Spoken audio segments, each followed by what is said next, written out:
the hard way. I had to do it all the hard way. The hard way. I had to do it all the hard way. While other folks been working by the light of day.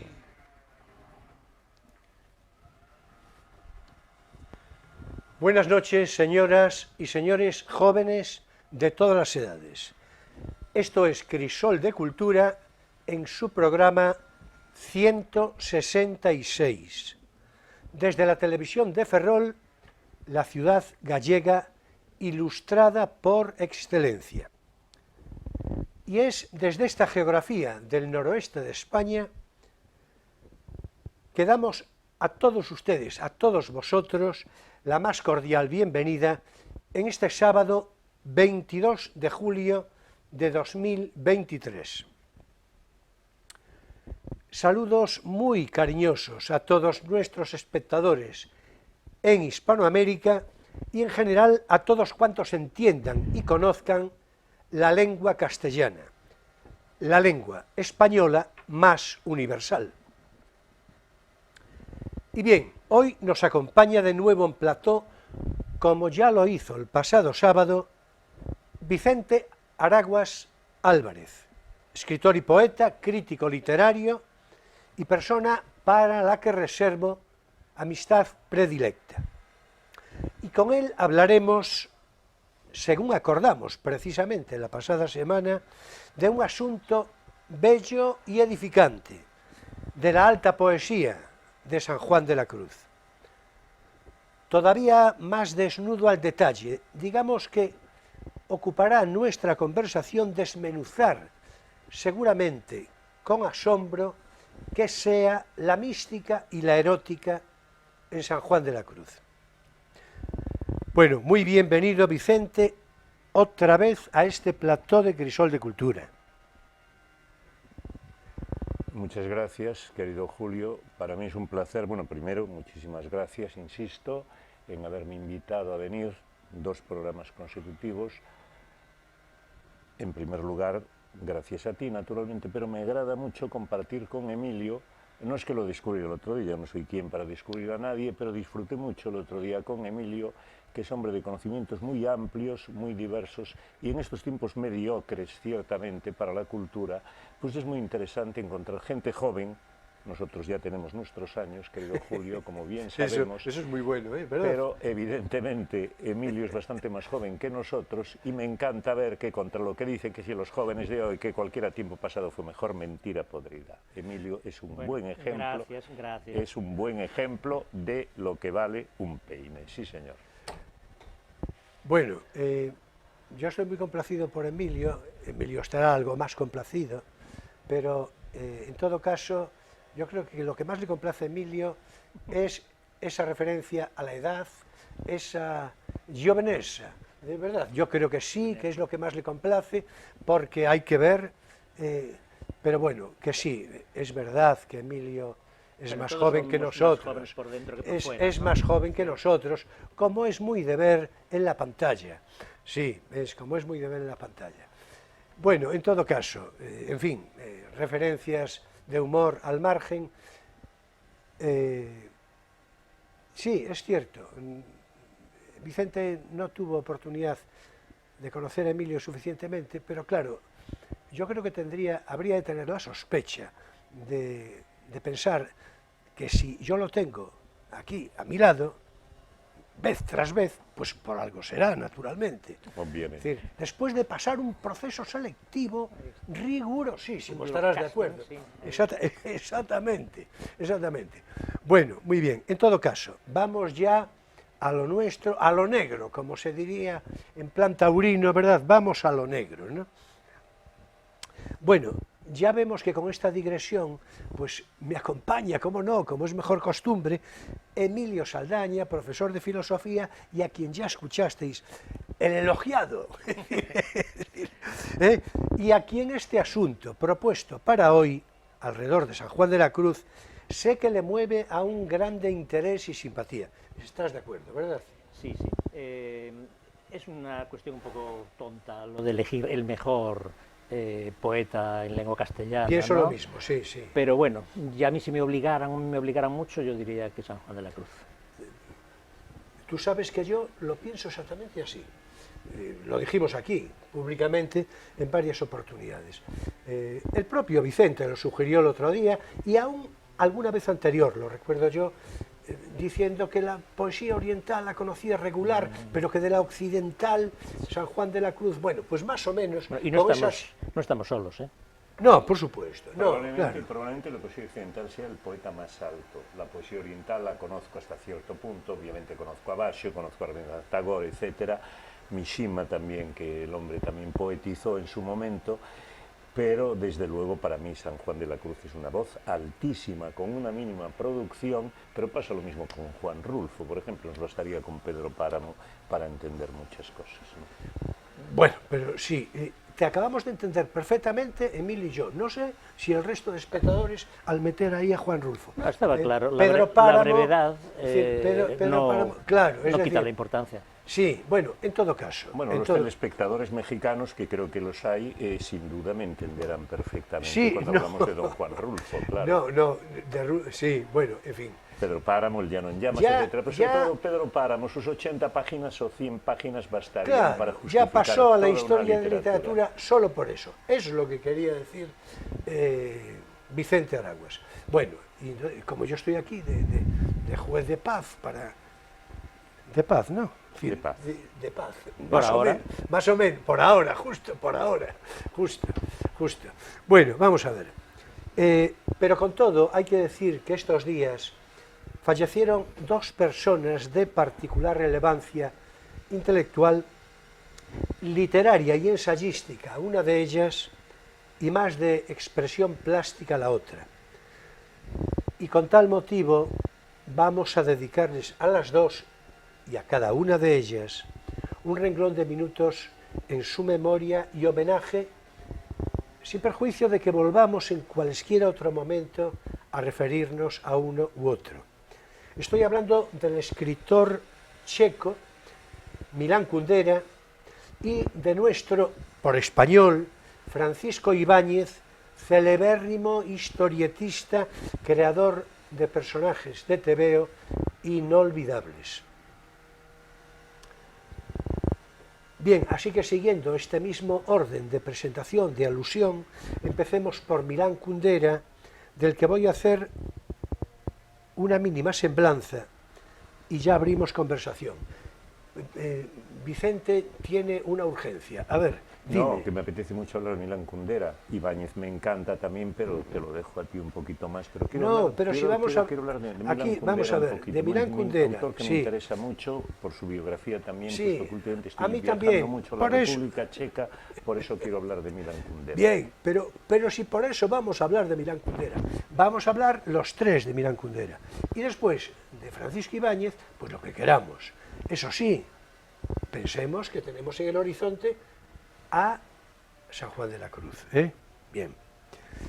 Bueno, vamos a ver, decía que voy a hacer una breve semblanza, brevísima, sobre Milán Kundera y ya le entramos a la conversación. Nacido en Checoslovaquia, concretamente en Brno, capital de Moravia, en el año 1929, fue un escritor y ensayista de gran reconocimiento, disidente y crítico muy pronto con el régimen comunista que afectó a su país después de la Segunda Guerra Mundial. Fue su primera novela precisamente a propósito de la escenificación mordaz de aquel régimen, un título que describía en sí mismo todo aquello, La broma, publicado en el año 1967, muy poco antes de que los tanques de la Unión Soviética, mentor y guardián de las esencias comunistas, irrumpieran en las calles de Praga. Ya se ve la broma, menuda broma. Así que vamos a entrar a la mejor memoria literaria de Milán Kundera y por extensión a todo lo que conllevó en consecuencia. A ver, chicos, ¿quién abre el fuego? El que quiera. Yo podría contar una anécdota. Adelante. Estaba yo convaleciente de una apendicitis cuando estudiaba en Santiago y unos amigos vinieron a verme y me trajeron La broma, precisamente, de Kundera. Ahí leí yo, y era lo primero que yo leía de Kundera, La broma. Es un chico de las Juventudes Comunistas que un día hace un chiste sobre Stalin, un chiste tonto y sin importancia, pero que desencadena unas, en fin, consecuencias catastróficas y llega un momento que es casi kafkiana la atmósfera que se crea alrededor del hombre, la persecución, en fin, las consecuencias inesperadas y absurdas, claro, derivadas pues de ese totalitarismo y que yo creo que mostraba muy bien indirectamente, precisamente, lo que era la esencia del realismo, no, bueno, el socialismo realmente existente, ¿no? Sí, Estupenda. Del todo a propósito. Adelante, Vicente. está muy bien, gracias. Sí me apetece hablar un poquito de Milan Kundera. Últimamente estoy viajando bastante a la República Checa, donde incluso he dictado un par de conferencias en la Universidad en Olomouc, en Moravia, que era la vieja capital de Moravia, ciertamente. Ahora lo es Brno, que curiosamente, por cierto, María Cristina de Habsburgo y Lorena, la mamá de Alfonso XIII, nació en Brno cuando pertenecía al Imperio Austrohúngaro. Es decir, la República Checa, Eslovaquia también y tantos otros países hay que entenderlos dentro del contexto de aquel viejo imperio que luego cayeron en manos, como sabemos, en manos comunistas, en manos stalinistas concretamente, en el momento en que estamos situando el nacimiento de Milan Kundera. A mí me sorprendió una cosa que los checos realmente, los intelectuales checos, no quieren demasiado a Kafka ni a Rilke tampoco porque escribían en alemán.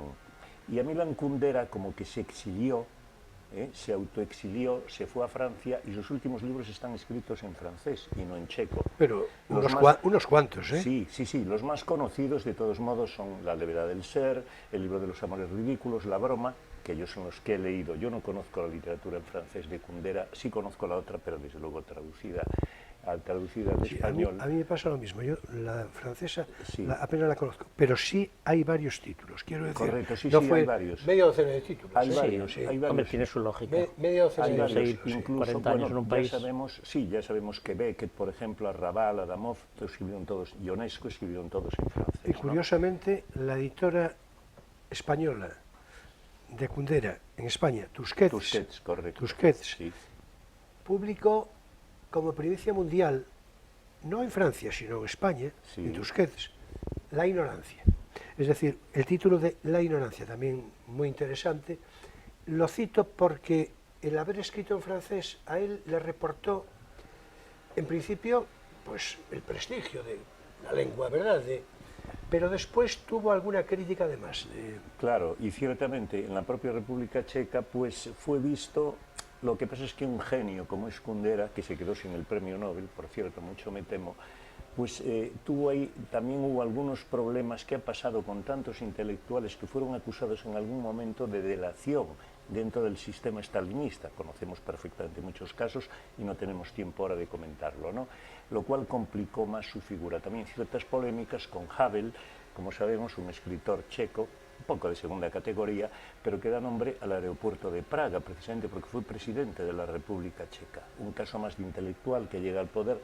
O sea que es un tema bastante enrevesado el de Milan Kundera.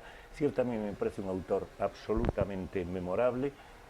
Es muy triste su muerte, pues fuera de su país, aunque al final estaba empezando a ser vuelto a reivindicar, ¿no? Es lo que quería decir sobre Kundera. De momento no tenemos mucho más tiempo, pero quería romper una lanza, si la necesitara y que no la necesita, a favor de tan gran intelectual. Bueno, pues yo ya lo agradezco, lo celebro y vamos a decir algo más es verdad que tenemos el tiempo limitado, pero vamos a decir algo más porque si nos quedaría un poco cojitranco, ¿no? Habría que señalar, a ver, su éxito fue evidentemente como novelista.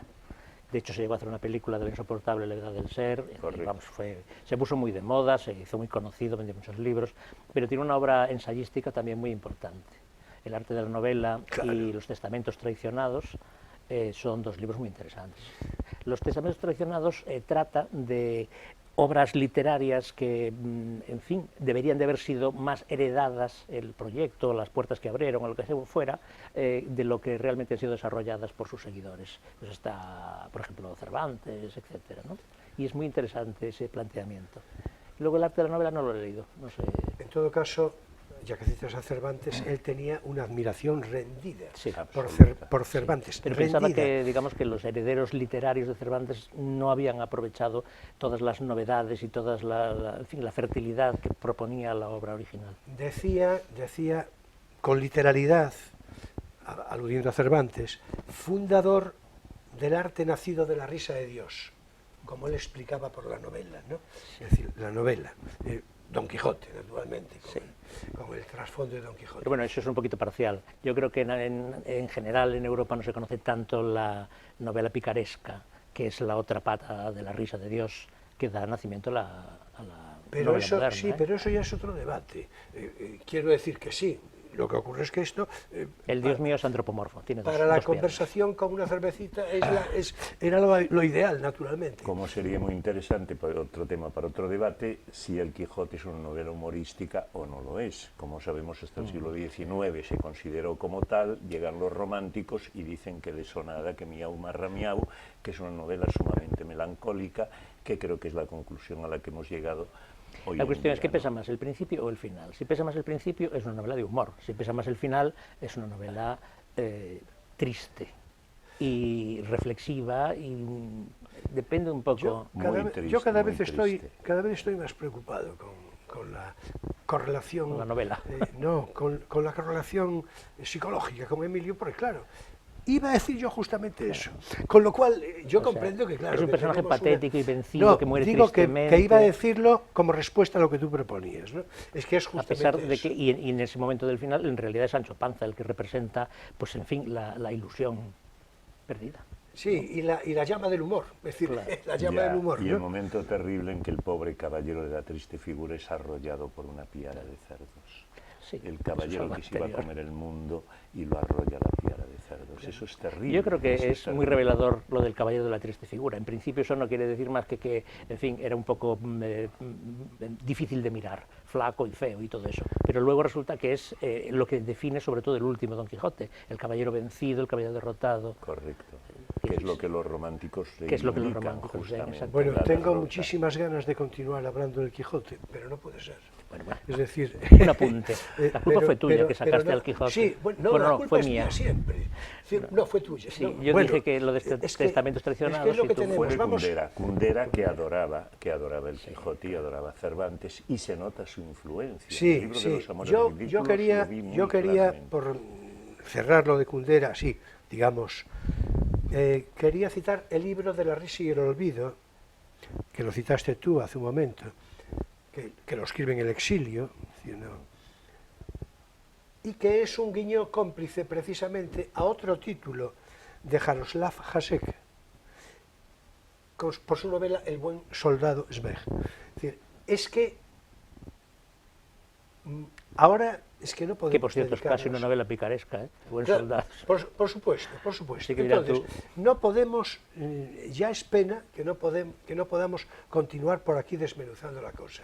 Porque claro, a mí lo que me extraña de todo esto, me lo extraña a mí, ya, en fin, ya sé que a otros no, y a algunos ni les extraña, ni les extrañó, ni les va a extrañar nunca. A mí lo que me extraña es que con toda esta historia, con esta broma, mira por dónde, que toda la inteligencia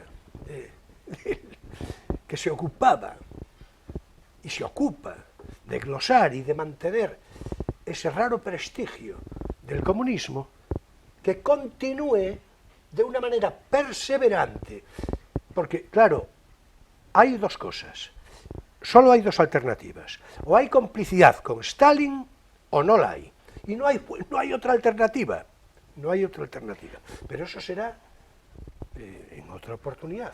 Pero ya veis que es que me mueve, porque es que, vamos a ver, es que este chico... Pero bueno, había vaya en escritos ya, memoria. ¿eh? O sea, estaba El pensamiento cautivo de Milos, por ejemplo, que es un análisis de todo eso, y Sí, clarividente. sí, no, pero tú sabes que yo hablo en términos sociológicos. Pero sociológicamente la Digo, campanada... a día de hoy, La en este campanada la da momento, Solzhenitsyn. pero en este momento, Ese es el pero problema. si después acaba tomando cuerpo en la papeleta de votar, pero si es que es tremendo. Es decir, a mí me parece que, en fin, bueno, en todo caso, Milán Kundera, vaya en su memoria de gratitud, ¿verdad? Y por cierto, cuando decías lo del Nobel de Literatura, de que fue, bueno, yo creo que el Nobel de Literatura es un prestigio a quien no se lo dan, teniendo... Sí, porque acierta tan hoy, poco. claro, Que acierta tan poco. claro, justamente, o sea, cada vez es más prestigioso que no te lo den. que no te lo den, cada vez es más prestigioso. A mí, por ejemplo, no me lo van a dar. Bueno, todo se dará, pero bueno, en principio no, me parece que no. Mira, el otro día veía yo en YouTube una conferencia de ¿cómo es? Pilla, ¿no?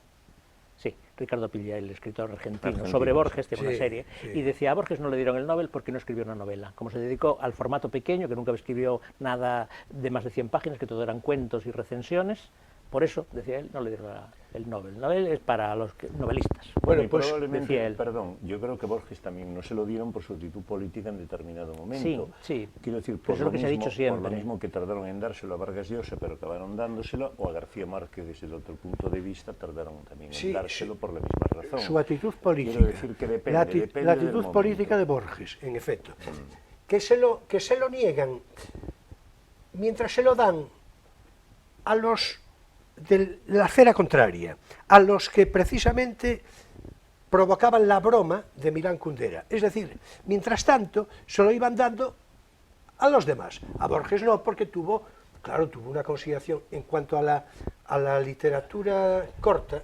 A mí me parece que es Pero a lo mí que el dice Pilla relato. es verdad, ¿eh? Nunca han dado un Nobel a nadie que no haya de literatura, que no haya sido poesía o novela. Ya, Sí. bueno, pero un momento, A Julio, un pero autor de quiero- cuentos no le han dado nunca. Perdón, quería discrepar, puesto que cuando le dan el Nobel a Vicente Aleixandre quieren premiar a la generación del 27 y no se lo dan a Rafael Alberti, en mi modesta o inmodesta opinión, muy superior a Aleixandre, precisamente por comunista. Ojo, tocó no darlo ahí, como toca en su momento dárselo a una dama, o como toca dárselo a un señor negro, por ejemplo, Boles Oyinka, quien conocí personalmente, me parece un autor de tercera fila, y le dieron el Nobel en su momento. Sí. Pues donde Y, aquí sin Echegaray. embargo, ¿Te refieres? ya, pero Echegaray el año 3 probablemente era un autor teatral importante, el año 3, pero no pasó el filtro Sí. del tiempo. Hoy en día nos partiríamos de risa viendo una representación del El gran Galeote. Galeoto. El gran Galeoto, Galeoto. que leí, por cierto, muerto de risa, que es lo peor que le puede ocurrir a un drama. Que te Hombre, partas si es de un drama, risa, sí. ¿no? Claro. Bueno, Es el exactamente. triste destino de los dramas históricos. Pero bueno, gracias a eso tenemos la venganza de Don Mendo.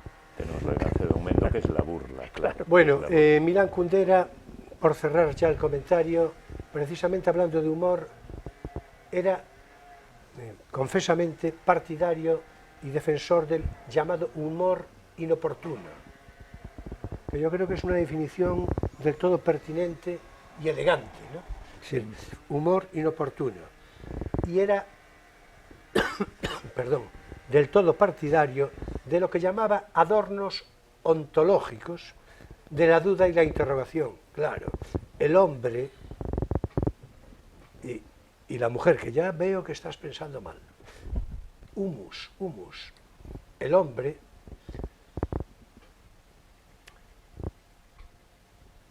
es duda.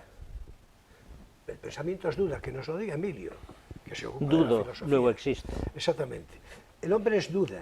Eso es de San Agustín. La filosofía, claro, el pensamiento, la filosofía, el hecho filosófico es dudar. Lo que tiene certezas es la ciencia. Así le va, que de pronto da freno y marcha atrás y depende. Pero claro, Bueno, porque las certezas de la ciencia son provisionales. claro. Pero no dejan de ser importantes. Es la ventaja, esa es la Claro. ventaja, claro, justamente. Ahora, la filosofía es la duda. Entonces, eso es lo que no le gusta a los totalitarismos, la duda. La duda es lo que no les gusta. O sea, el hecho filosófico de pensar, el adorno ontológico, que decía Milán Kundera. Vaya en su memoria. Bueno, entonces,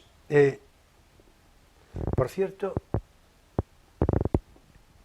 hizo a propósito del padre, de su propio padre, que era un músico notable, ¿eh? Él mismo lo fue, él mismo fue pianista en determinado momento. Un músico pianista de notable, jazz. Lubi Kundera, es decir, que entre otras cosas fue director de la Academia de Música de Breno, precisamente, ¿no?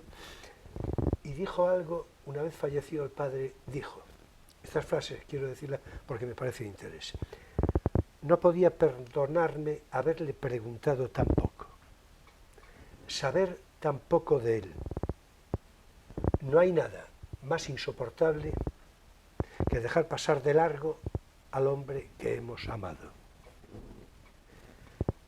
Pensábamos en el infinito de las estrellas y no nos ocupábamos del infinito de papá.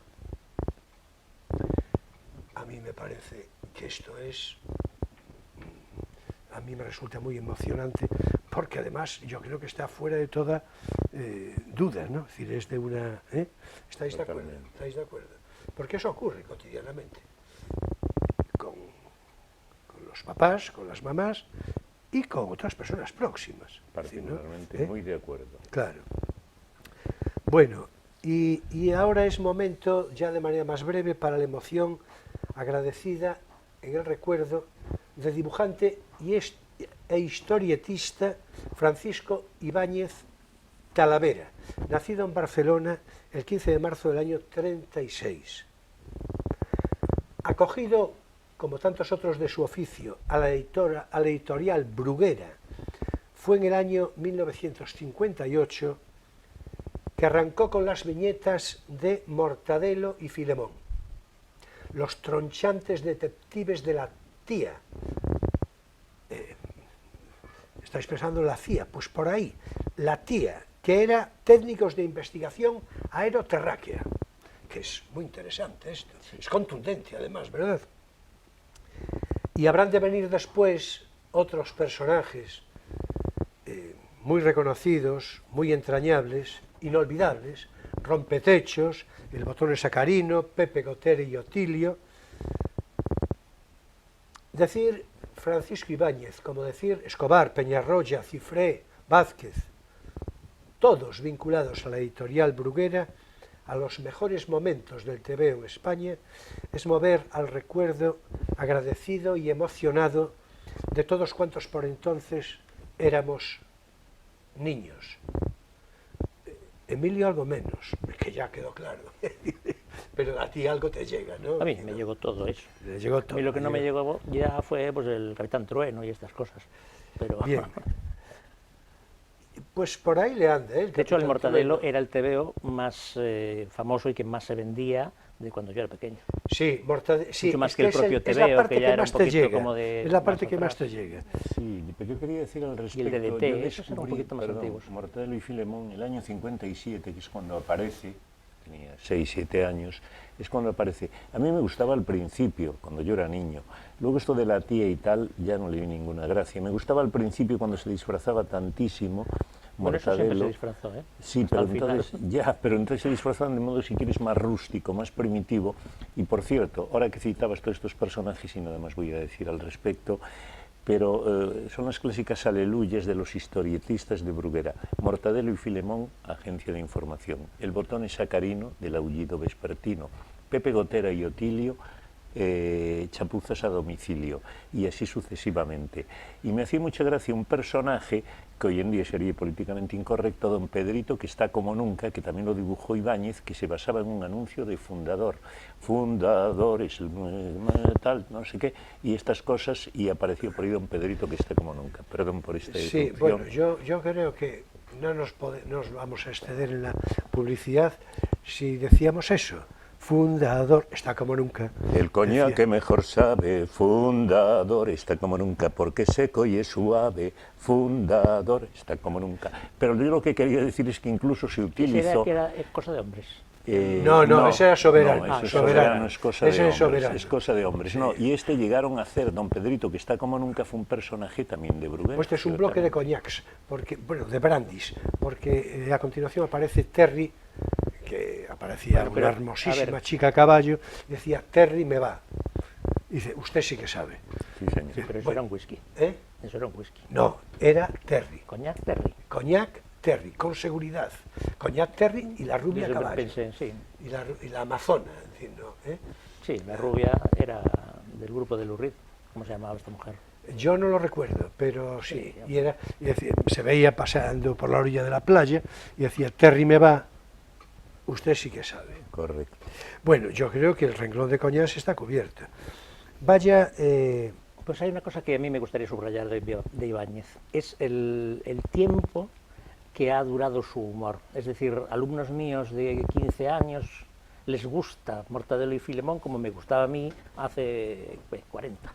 Correcto, y las colas que se formaban en la Feria de Libros, soy testigo directo de Madrid, cuando Ibáñez firmaba, y además un tipo muy generoso, por lo visto le ponía un mono a cada persona y bueno, tuvo tanto éxito que se hicieron varias películas, Colas una como con dibujos, impresionantes. otra como con personas reales. Correcto. Sí, es Sí, un sí, fenómeno así de es. masas realmente. Sí. Y otra cosa también, cómo se ajustaba a los tiempos y cómo tenía una mirada sociológica o un olfato para los problemas, que si era el paro, que si era... De hecho, muchas aventuras de Mortadelo y Filemón están colocadas en su momento, en el momento del el 92 y el momento de... Así los Juegos Olímpicos, Sí, los y luego Juegos Olímpicos. determinadas elecciones El y primer tal. álbum casi es de cuando la Guerra Fría. Era una, no me acuerdo cómo se llama, la aventura esa, donde ellos van a infiltrarse allí al bloque soviético, a buscar no sé qué secretos y tal. Era totalmente de la Guerra Fría. Bueno, hay que decir, aprovechando esta circunstancia, tan a propósito, que se acaba de morir con 87 años y con el lápiz en la mano. Es decir, Era muy trabajador. es que seguía muy dibujando, productivo. siguió dibujando hasta el final. De tal manera que, otra vez, gratitud emocionada desde la infancia y, en fin, honor y gloria a Milán Kundera y a Francisco Ibáñez. Bueno, pues la segunda parte será lo que nos ocupe San Juan de la Cruz. Ahora es tiempo para nuestro espacio divulgativo. No tienes por qué saberlo.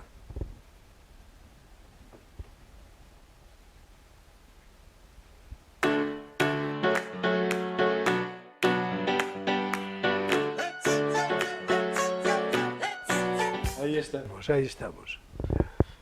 Bueno, en este espacio de hoy, al igual que hicimos, aprovechando la presencia de nuestro invitado Vicente Araguas la semana pasada, pues hoy vamos a hacer lo propio. Vamos a repetir, vamos a hablar de unos versos del libro último de Vicente Araguas, el que nos diga lo que quiera a propósito del libro y a propósito de sus versos, y si hay oportunidad mínima, pues yo, a ver si hoy consigo mostrar a la cámara un ejemplar facsímil de la revista Caballo Verde para la Poesía, dirigida por Pablo Neruda en los años 30 del siglo pasado, y a lo que me referiré seguidamente, aunque sea de manera simbólica. Adelante, Vicente. Bien, el otro día, siguiendo la invitación de este estupendo programa, pues presenté este libro, Que voy de vuelo, que es un título tomado de San Juan de la Cruz, naturalmente, Apártalos, amado, que voy de vuelo. Pero, claro, es un libro de poemas de amor, por lo tanto es un libro de poemas eróticos en el sentido primitivo del término, en el sentido que le daría Garcilaso de la Vega, por ejemplo, y no es casualidad también que Garcilaso escribiese en liras, como lo hicieron Fray Luis de León. De hecho, Garcilaso es el que introduce la lira en España, como lo hizo San Juan de la Cruz. La gran obra de San Juan de la Cruz está escrita en liras. Yo evidentemente no escribo en liras, que es un género que ha quedado, es una manera poética que ha quedado fuera de juego. Yo creo que no he intentado hoy en día, no lo he hecho con mucho éxito, precisamente así como el soneto sí conserva la forma y la manera y la longitud, digamos. Entonces yo tomé prestado de San Juan de la Cruz, como veremos ahora cuando hablo del ventalle de cedros, aire daba, tomé de San Juan de la Cruz este sentido de la inspiración erótica y realmente mística de aquella manera. Ciertamente no me voy a comparar con el santo de Fontiveros, ni muchísimo menos, pero realmente cuando amas, realmente estás un poco, te estás metiendo en ese territorio elevado que supone la mística, ¿no? Entonces, con vuestro permiso, voy a leer algunos de los versos de este libro escrito en versos alejandrinos, ya sabemos, de 14 sílabas. Y el otro día comencé en el arranque justamente del libro y ahora voy a continuar un poco avanzando, ¿no? Realmente es un libro que es un poema solo, y comienza diciendo, continúa diciendo: sabemos quiénes somos las dos aves en vuelo que supieron mirarse a las caras, supieron desnudarse de todo, supieron desgajar la naranja y comerla, a sorbos ellos solos. Somos nosotros, somos aquellos que dijeron que para siempre no, que más que para siempre, que nunca es nada, que querérselo es todo, que no quererse no, nunca nada, no, no.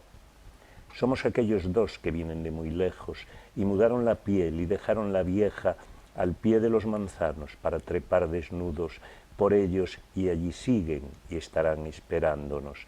La soledad, qué cosa, qué fundamento, qué mirada hacia adentro de lobos solitarios. Soledades no son, pero si lo son, venga diciembre es enseguida, pálido como suele. Necesito diciembre para que estemos juntos, otro mes llamaré por ti en la hora del sueño, y es cuando te apareces y eres como esas islas que soñaba de niño sin Robinson ni dueño. Diciembre, qué locura cuando nos encontremos, desvestidos de todo lo que nos sea alegre, las almas compasadas, los cuerpos sin recelo, tan seguros del otro, los dos bajo palabra, el uno por el otro, así desde el alba, paraíso encontrado para volver a verlo, habitarlo por nuestro en cálidas moradas y el calor se amortigua con ventalle de cedros. Muchas gracias por darme esta oportunidad. Bueno, queda uno, ¿verdad?, así muy especialmente complacido, ¿no? Porque además tiene una voz muy a propósito.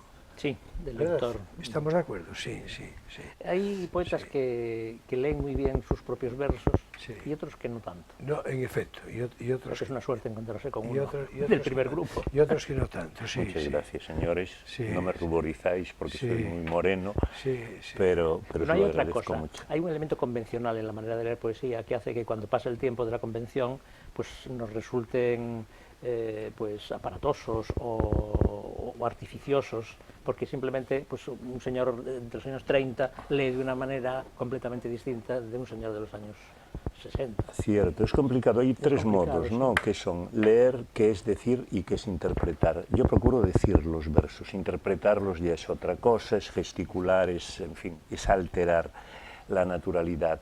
Y leerlo, pues tampoco me termina de convencer. Me gusta más decirlo, que creo que es lo que intento, es lo que intento. Lo que pasa es que decirlo tiene que respetar la música del verso, Correcto. que es la dificultad. Si lo dices como si fuera la guía telefónica, estás traicionando ese aspecto que tiene la versificación, que tiene la poesía de música ahí dentro. Y es complicado. Ciertamente, muy complicado. Pues gracias por esta oportunidad. Vaya. Bueno, pues nosotros muy complacidos, ya se sabe, y voy a enseñar la revista de qué se trata porque para eso la traje. Caballo verde para la poesía. Esta revista, esta es una edición facsímil, por cierto, que hay que decir que procede el original, se hizo sobre el original, sobre un original que constaba en la biblioteca de Camilo José Cela, del escritor Camilo José Cela. Es decir, Camilo José Cela disponía del original y a partir de ahí se hizo esta edición facsímil. De tal manera que además consta gratitud para Camilo José Cela, ¿no? Hay que decir que esta poesía surge en octubre del año 35 y va a durar 4 números hasta enero del 36, porque ya, en fin, a partir de ahí la cosa empieza a tomar características sociales, de cierta bronca, digamos, ¿no? Entre octubre del 35 y enero del 36, repito, 4 números, y en el primero de ellos, en el que, por cierto, el primer poema que aparece es Mira por dónde, de Vicente Aleixandre, que lo citamos hace un rato, pues hay una introducción escrita por Pablo Neruda, que es su director, el director de la revista, y los impresores, los que patrocinan la impresión, son Concha Méndez y Manuel Altola Aguirre. Creo que ya lo dije en otras ocasiones. En todo caso, en la introducción al primer número no voy a leer todo porque, en fin, el tiempo nos va a devorar enseguida, pero sí diré algunas cosas porque es una especie de declaración de principios que hace Pablo Neruda, y me interesa especialmente, a propósito de la poesía, que era algo que le cumplía a él, claro. Escribe con título Sobre una poesía sin pureza, y dice: es muy conveniente en ciertas horas del día o de la noche observar profundamente los objetos en descanso. Las ruedas que han recorrido largas, polvorientas distancias, soportando grandes cargas vegetales o minerales, los sacos de las carbonerías, los barriles, las cestas, los mangos y asas de los instrumentos del carpintero. De ello se desprende el contacto del hombre y de la tierra como una lección para el torturado poeta lírico. Las superficies usadas, el gasto que las manos han infligido a las cosas, la atmósfera a menudo trágica y siempre patética de estos objetos, infunde una especie de atracción no despreciable hacia la realidad del mundo. La confusa impureza de los seres humanos se percibe en ellos, la agrupación, uso y desuso de los materiales, las huellas del pie y los dedos, la constancia de una atmósfera humana inundando las cosas desde lo interno y lo externo. Así sea la poesía que buscamos, gastada como por un ácido por los deberes de la mano, penetrada por el sudor y el humo, oliente a orina y a azucena, salpicada por las diversas profesiones que se ejercen dentro y fuera de la ley. Una poesía impura como un traje, como un cuerpo, con manchas de nutrición y actitudes vergonzosas, con arrugas, observaciones, sueños, vigilia, profecías, declaraciones de amor y de odio, bestias sacudidas, idilios, creencias políticas, negaciones, dudas, afirmaciones, impuestos. La sagrada ley del madrigal y los decretos del tacto, olfato, gusto, vista, oído, el deseo de justicia, el deseo sexual, el ruido del océano, sin excluir deliberadamente nada, sin aceptar deliberadamente nada, la entrada en la profundidad de las cosas en un acto de arrebatado amor. Y el producto poesía manchado de palomas digitales con huellas de dientes y hielo, roído tal vez levemente por el sudor y el uso, hasta alcanzar esa dulce superficie del instrumento tocado sin descanso, esa suavidad durísima de la manera manejada del orgulloso hierro. La flor, el trigo, el agua tiene también esa consistencia especial, ese recuerdo de un magnífico tacto. Y no olvidemos nunca la melancolía, el gastado sentimentalismo, perfectos frutos impuros de maravillosa calidad olvidada, dejados atrás por el frenético libresco. La luz de la luna, el cisne en el anochecer, corazón mío, son, sin duda, lo poético, elemental e imprescindible. Quien huye del mal gusto, termina Neruda, cae en el hielo. Y ya tuve la tentación de leerlo al completo, porque según avanzaba, pues no podía ya evitarlo. En fin, caballo verde para la poesía, y lo que acaba de ser leído es la introducción al primer número de octubre de 1935. Y hasta aquí nuestro espacio divulgativo. No tienes por qué saberlo.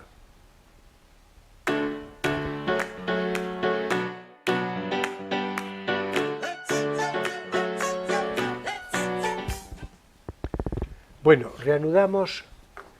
Yo casi os paso el testigo, algo diré, porque probablemente será inevitable, ¿no? Y además ya me gustará. Pero yo casi os paso el testigo de lo de San Juan de la Cruz, mística y erótica, para lo que tenemos escasamente poco más de 10 minutos. Así que vamos a entrarle por ahí y vamos a ver. Yo no sé, ¿tú quieres empezar por la propuesta filosófica? Bueno, a lo mejor el banquete de Platón o por situando ahí. un poquito la ¿o no? mística. Sí, Correcto. Digamos, Sí, respecto yo de la creo- teología y la Totalmente filosofía. de acuerdo. yo creo que sí, ¿no? Dije el banquete de Platón porque yo creo que nos lleva fácilmente a eso, ¿no? Sí, yo creo que... Sí. Así que, venga, y adelante por ahí, Emilio, y ya le entramos, venga. Es sobre la vinculación entre erotismo y mística, en cierto modo, o por lo menos elevación filosófica y búsqueda de la trascendencia. En el banquete, el discurso de Sócrates pues cuenta una conversación que tuvo con Diótima de Mantinea, que es una sacerdotisa, que le va a contar en qué consiste el amor, porque el tema del banquete son las distintas definiciones del amor, ¿no? Hay una serie de personajes que van dando cada uno su opinión del amor y se van matizando, pero para que la cosa culmine en el discurso de Sócrates, que cuenta esto. Entonces allí habla de cómo el erotismo, es decir, el deseo, empieza en el cuerpo bello del amante, del Erómenos, ¿no? Y cómo de ahí se pasa a la belleza de los cuerpos, y de ahí a aquello que hace bellos los cuerpos, que en el fondo es el alma bella, y de ahí a lo que hace bella el alma, que son las ideas, las virtudes, digamos, y de ahí a las ideas, que son los prototipos de los que todo desciende. Entonces ya hay un camino que empieza en el amor corporal, en el amor físico, en el amor a la belleza sensible y sensual de los jóvenes, para irse progresivamente purificando hacia la idea y hacia el mundo del ideal, de los arquetipos. Entonces, desde entonces queda establecida una relación entre la filosofía, que al fin y al cabo es amor, amor a la sabiduría, y el camino filosófico, que es una ascensión cuyos primeros peldaños son precisamente el deseo erótico. Claro, como Platón tiene un ascendiente tan grande sobre la historia de Occidente, sobre la cultura occidental, pues eso no se puede discutir. Y entonces, pues todos los eruditos y todos los filósofos van a aceptar un poco esta vinculación, que entrará en crisis con el cristianismo, como es lógico. El cristianismo y su, en fin, desprecio del cuerpo, su visión de la carne como uno de los enemigos del alma, etc. Pero incluso dentro del cristianismo, el platonismo no deja de permear algunas almas elegidas, y al final acaba encontrándose otra vez esa idea de que la mística y la erótica tienen una conexión fundamental. Bueno, es que yo ya celebro que hayas hecho ese matiz porque era imprescindible, porque claro, Sócrates, Platón y Aristóteles, que diría el castizo, vaya par de tres, ¿no? Es decir, ¿no? Por este orden, naturalmente, claro, la idea aristotélica la va a recoger el cristianismo, ¿no? Así de... Y yo creo que es justamente eso. No es solo... Es verdad que hay una prevención del cuerpo, ¿no? Pero... Y tanto. Sí, sí, claro. Pero hay matices que, es decir, la comunión con la divinidad que propondría la idea de Platón, ¿no? Porque al final sería eso, ¿no? Digo, la culminación del Sí, bueno, tiene un proceso, aspecto, ¿no? Más o menos, de ¿no? conocimiento, tú entenderías el mundo, Claro. porque se deriva de, o se entiende a partir de los arquetipos, pero sí hay algo evidentemente de divino detrás. Sí, justamente, justamente. De hecho, lo que hará San Agustín es básicamente colocar el mundo de las ideas en la mente de Dios, Claro, claro, justamente, justamente. que es una operación relativamente sencilla. Bien, por cierto, esto es Pero lo una que pasa cuña- es que después el misticismo va a encontrar no solamente el interés por Platón de unión entre el erotismo y la mística en la filosofía, sino también en la propia religión cristiana, en la idea de que el hombre y la mujer eso son me de la refería. misma carne, que Claro. el matrimonio es una fusión, Claro. donde ya no hay ni tú ni yo, sino... Claro, Y o el como mismo eso cuerpo, es, el mismo claro, como cuerpo, modelo claro. de la unión íntima con Dios al final de todo el proceso Y místico. como dijiste lo del amor, la filosofía como amor a la sabiduría, ciertamente, pues yo, para pasarle ahora ya de inmediato el testigo a Vicente, una cuña casi ajena a esto, pero que es muy interesante. La filosofía es la ciencia de los hombres libres. Esto es una frase que procede ya de la inspiración de Platón, ¿no? Que sea la ciencia de los hombres libres es muy importante. es muy importante para tantas significaciones. Por eso yo lo cito aquí de manera expresa, por si alguno se quiere sumar a la partida. Es decir, adelante, Vicente. Perdona, yo quería decir, para acabar, que el modelo de la unión física es precisamente el modelo metafórico, la matriz metafórica de todo lo indecible de la unión con Dios y el alma. Correcto.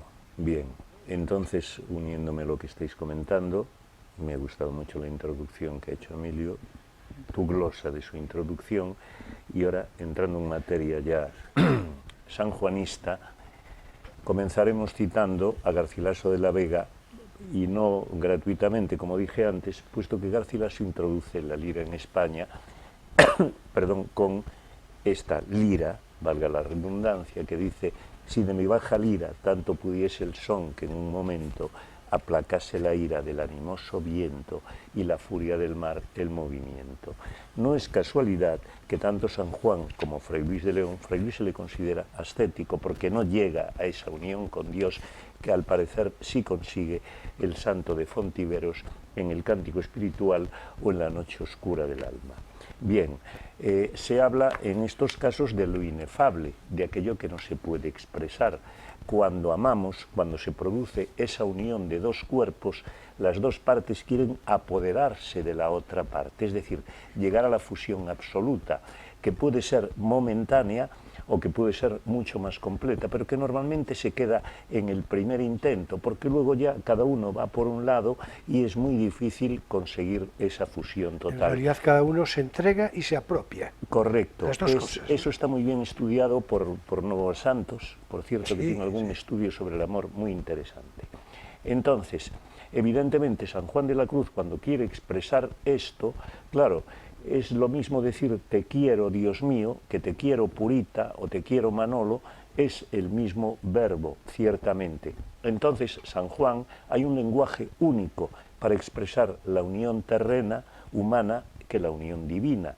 Y esto lo podemos apreciar muy concretamente en Noche Oscura del Alma. Yo no voy a decir aquí el cántico espiritual completo, por cierto que recomiendo que se escuche. Suelo ser poco receptivo, como dije el otro día, creo, a la musicación indiscriminada de poemas, pero en el caso concreto del cántico espiritual musicado por Amancio Prada sí que lo voy a recomendar. Sí que lo voy a recomendar. Entonces, en la Noche Oscura del Alma, que son concretamente, son 8 liras, por cierto, tengo que aclarar que en un determinado momento voy a decir jería en lugar de hería, y que almena era masculino en la época de San Juan de la Cruz, hoy en día es femenino, como sabemos decimos la almena, a pesar de la cacofonía. Pero, curiosamente, en esta época sí que se saltaba la cacofonía haciendo masculina esta palabra, ¿no? Estos dos matices que quiero decir. Y cómo en este poema breve, en todo caso, están esas tres vías, la vía purgativa, la vía iluminativa, la vía unitiva. Curiosamente, San Juan de la Cruz quiso explicar este poema, supongo que por miedo tal vez a la Inquisición, pero no pasó más allá de las 2 primeras liras, curiosamente, no se conserva, así como del cántico espiritual sí que nos explica los puntos que se podían prestar más a confusión. Entonces, fijémonos como el lenguaje que se utiliza aquí, a una persona neutra que desconozca totalmente los puntos de vista religiosos, puede pensar que es un poema dirigido a una persona, concretamente aquí supongamos que a una mujer, ¿no? Y en realidad es a 3. Efectivamente, así es, pero dado el lenguaje que se utiliza podría prestarse a la confusión, sobre todo vamos a fijarnos en la última lira, en la definitiva. En una noche oscura, con ansias en amores inflamada, oh dichosa aventura, salí sin ser notada estando ya mi casa sosegada. A oscuras y segura, por la secreta escala disfrazada, oh dichosa aventura, a escuras y encelada, estando ya mi casa sosegada. Se entiende que la casa es el cuerpo, ¿no? Lo que pasa es que también puede ser la persona que sale de una casa de noche, ciertamente, que de noche todos los gatos son pardos, a la búsqueda del ser amado. En la noche dichosa, en secreto que nadie me veía, ni yo miraba cosa sin otra luz y guía, sino la que en el corazón ardía. Fijémonos que estamos ya en la vía iluminativa. Siempre le he puesto yo a mis alumnos como ese faro de la motocicleta que atrae las polillas, que atrae los insectos en la noche, como van locos hacia la luz. Aquesta me guiaba más cierto que la luz del mediodía, a donde me esperaba quien yo bien me sabía, en parte donde nadie parecía, evidentemente en la clandestinidad, para que nadie sorprenda a la pareja cuando estamos más inermes, más inofensivos. Oh noche que guiaste, oh noche amable más que la alborada, oh noche que juntaste amado con amada, amada en el amado transformada. Por favor, ¿de qué estamos hablando aquí? De esa unión absoluta, de ese intento de apoderarse el uno del cuerpo de la otra o la otra del cuerpo del uno o el uno del otro, en fin, allá cada quien. En mi pecho florido, que entero para él solo se guardaba, allí quedó dormido, y yo le regalaba, y el ventalle de cedros aire daba. Ventalle valía para abanico en esta época, y de hecho en italiano hoy en día se sigue diciendo ventaggio.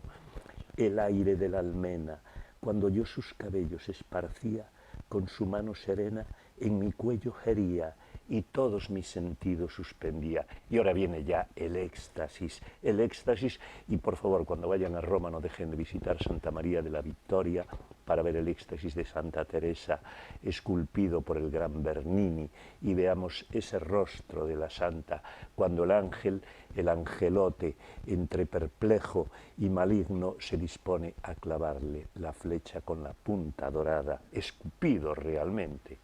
No sí, tiene una cara muy curiosa, porque no es la cara del ángel de la tradición cristiana, el ángel con su, en fin, aspecto de febo impasible. No, este tiene una sonrisa extraña que... Tiene una sonrisa extraña, sí, casi diríamos que malévola, y acaba, y esto puede ser válido para un poema religioso, para un poema erótico directamente, para un poema místico, es decir, que todo aquí se mezcla. Quedéme y olvidéme. El rostro recliné sobre el amado, cesó todo y dejéme, dejando mi cuidado entre las azucenas olvidado. Creo que no se puede decir mejor. Ese es el ángel de Bernini clavando ya definitivamente la flecha con la punta dorada en el corazón de la santa. Bien, vamos a ver. Es que ya siento ser un poco brusco, pero es que ya tenemos prácticamente que dejarlo. Es decir, ya, en fin, ya tenemos prácticamente que dejarlo. Yo iba a decir un par de cosas, y las voy a decir, aunque sea de una manera muy telegráfica. Uno, una curiosidad que no tenéis por qué saberlo, pero yo creo que lo sabéis. En todo caso, los espectadores ya se verá. Pero es interesante porque hace un momento estamos hablando de San Juan de la Cruz, estamos hablando de la herencia cristiana, de verdad, un papa formidable y contundente desde un punto de vista de la religiosidad, de la teología, de la formación filosófica que hubo, sobre todo en el último tramo del siglo XX, fue Juan Pablo II. Juan Pablo II, claro, a veces hay referencias comparativas que son un problema.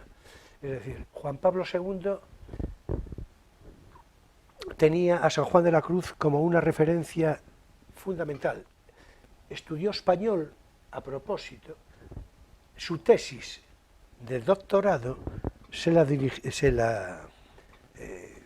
inspiró en San Juan de la Cruz y vino y estudió español. De hecho, el español lo dominaba mucho, de una manera, es decir, a propósito. De tal manera que si Juan Pablo II hizo de su doctorado tesis principal la de San Juan de la Cruz, por algo será, y estudió español para conocerlo a fondo.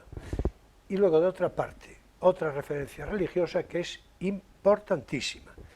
San Bernardo fue un santo especializado en la interpretación del Cantar de los Cantares, que claro, por ahí viene la cosa, ¿no? Sí, porque la interpretación tradicional del Cantar de los Cantares es evidentemente otra vez el alma, el cuerpo. Justo, el canto espiritual por es eso, el Cantar de los claro, Cantares, por eso quiero citarlo de manera expresa para cerrar esto. Y decía San Bernardo como conclusión, el más estudioso del Cantar de los Cantares, dijo: se llega al amor divino por el amor carnal. No se puede decir más claro. Por eso, cuando decías lo del cuerpo, yo quería hacer esta postilla porque era imprescindible. Se llega al amor divino por el amor carnal. Naturalmente, habría que definir a continuación, ya no lo vamos a hacer, cómo y qué sea el amor carnal, porque claro, no vale cualquier historia. Pero eso, en fin, yo creo que queda para la buena disposición intelectual de cada cual, ¿verdad? Bueno. Y corporal, para la buena De todas disposición maneras, lo mismo intelectual que Claro, y el autor, corporal. diría un místico. El amor carnal es el principio del camino hacia el amor divino, pero si te quedas ahí no llegas nunca. Claro. Bueno, yo creo que esto, perfecto. Yo creo que ya nos vamos a quedar con O si esta. no caes en alguna de las herejías estas medievales. En efecto.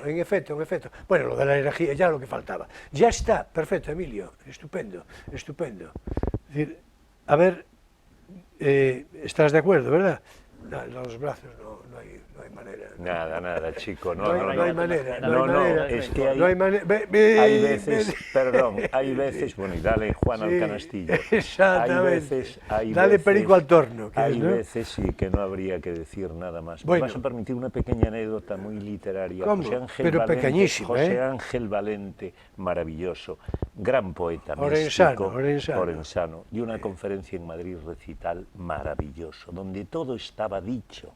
Y entonces al presentador se le ocurrió preguntar: ¿alguien tiene algo que decir? Y alguien tuvo algo que decir, Dios mío, cuando ya estaba dicho todo. Punto final. Bien. Después de lo que acabé de decir, Sí. quiero decir. Perfecto. No de lo que yo digo. Perfecto. Bueno, vamos a ver. Ahora es tiempo para nuestro espacio lírico, poesía, eres tú.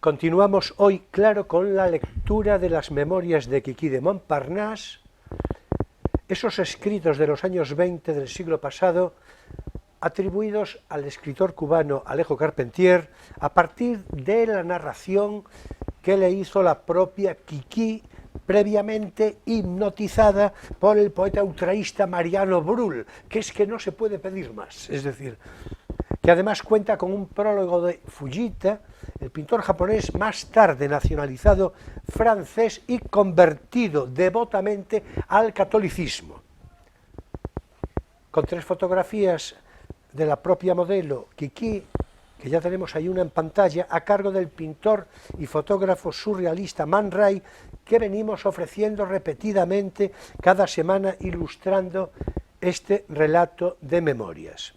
Bien, como el tiempo disponible hoy resulta excesivamente ajustado, pues tenía yo previsto un par de lecturas, una a mi cargo y otra a cargo de Emilio, pero solo podrá ser posible hoy, te la voy a pasar a ti, Emilio, una de ellas, la titulada Nueva York. Y la próxima semana, a ver si le podemos entrar a algo más. Te voy a pasar para que te hagas a mis gafas, que ya sé que te gustan. Entrega de las gafas. Exactamente. Bueno, tenemos aquí Nueva York, Vale. que continúa en la página siguiente y, en fin, Y está, ¿no? y cerraremos. Sí, aquí termina. Bien. Nueva York. Me voy a América. Estoy muy nerviosa. Temo que Nueva York no sea como sale en el cine. Viajo en un buque inglés que no es muy alegre que digamos. Vamos 3 mujeres en el mismo camarote. Al entrar la primera noche para acostarme, había una que dormía boca abajo, con la boca abierta. Era amarilla como un limón. Tenía el pelo blanco y unos dientes tan largos que le llegaban hasta la mitad del camarote. La otra roncaba mientras dormía.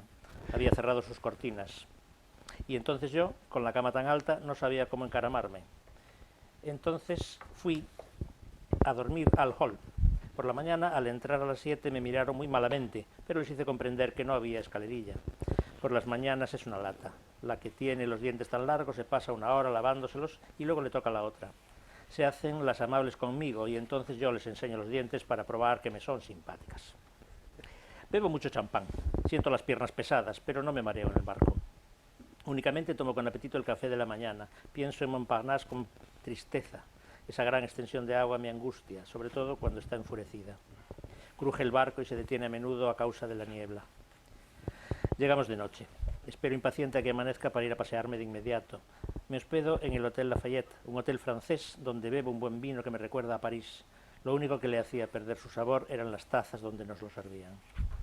Iba casi todas las tardes al cine, las mañanas las pasaba en los imperiales de los autobuses, desde donde podía visitar todo Nueva York.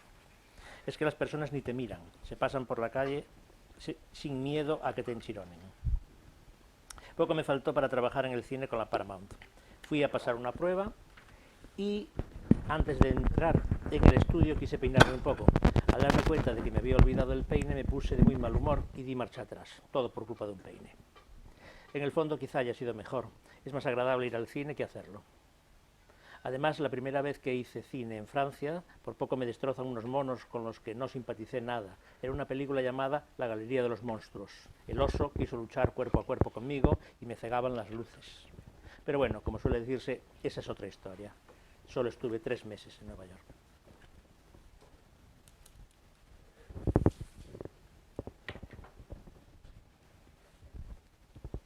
Y no entró en el cine, ya ves tú, podría haber sido una estrella, pero nada.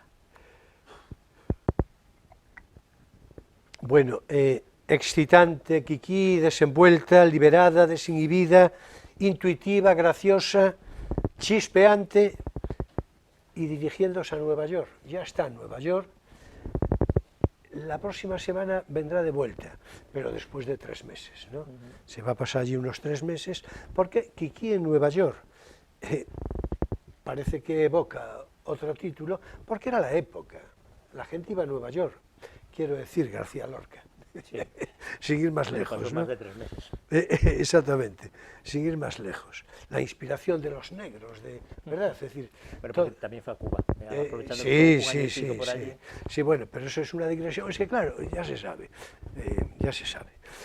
Bueno, pues finaliza también aquí, claro, Crisol de Cultura, en este sábado 22 de julio de 2023.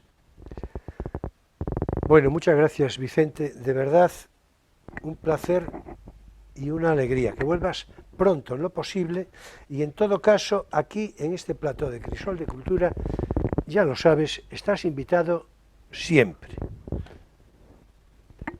Hace una reverencia tan evidente, porque lo tengo yo muy ensayado. Pero yo creo que eso habrá salido.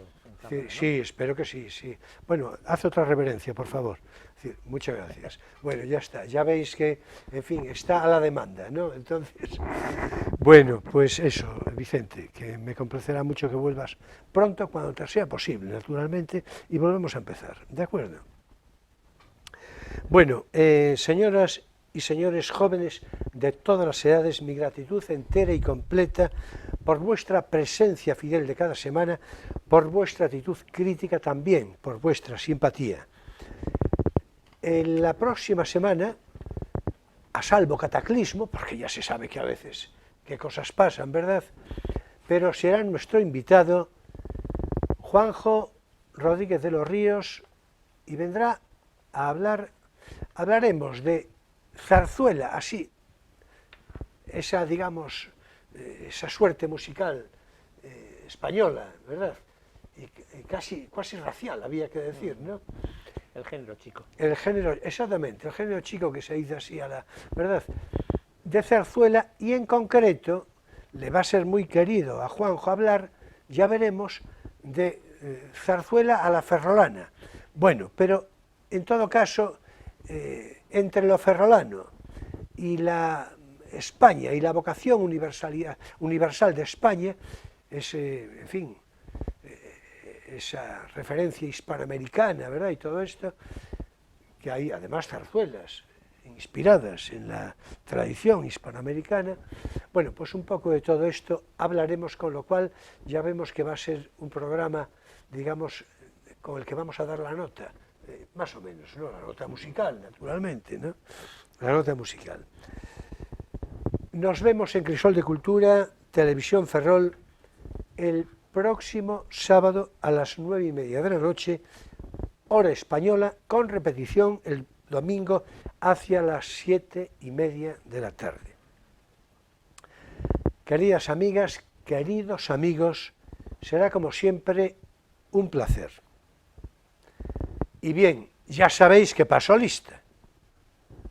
Muchas gracias, buenas noches y feliz semana.